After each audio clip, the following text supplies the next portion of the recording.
I think for me, I would like to see a different world. If you are out of the country, you see completely different scenario. And for me, is that I would like to go to the place that there is no doctors.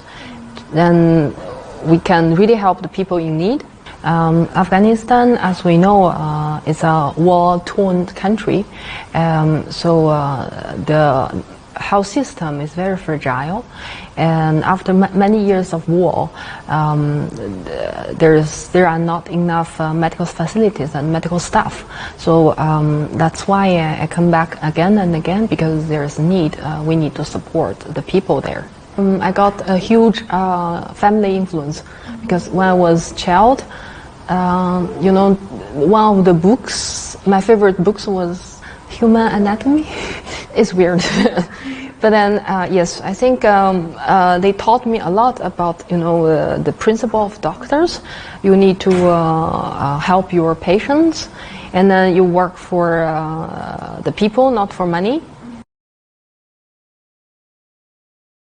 The most is the willingness, you know, for them to have a better life, and then the willingness to learn, especially women, because most of the time I worked with women. In those contexts that, you know, as a woman, it's difficult to receive full education to become a physician or midwife, and then it's also very difficult for them to continue work while they need to raise their own children. So I was very much impressed by their willingness to learn all these new techniques, to learn from us, and then in the meantime to have a balance with their work and personal life.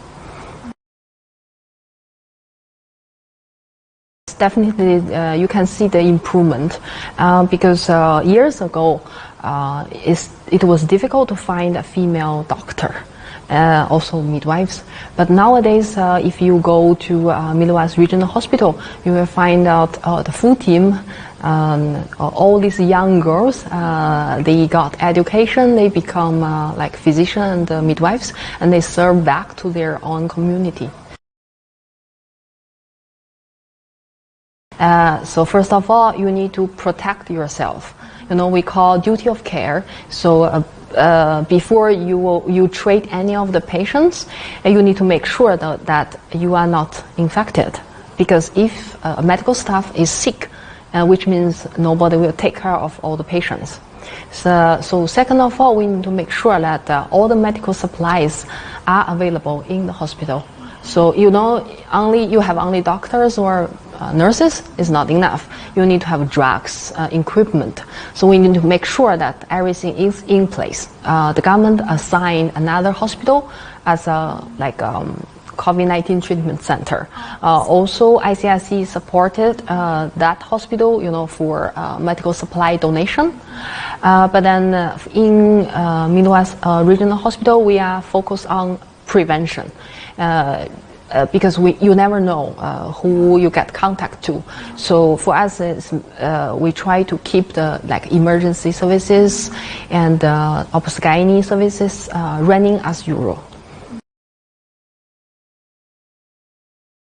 There are a lot of discussion and operations on COVID-19, but I would say what we saw in Afghanistan is that we need to really maintain the essential medical services to the people in need, because you know, if you count the number of deaths, probably the children died due to measles and other infectious diseases, and the women died because of pregnancy. The number is much more than the deaths of COVID-19. So for us, we were working on the daily activities in the hospital to make sure that the hospital still can run as much as possible, so that people can come to our hospital to seek for medical care.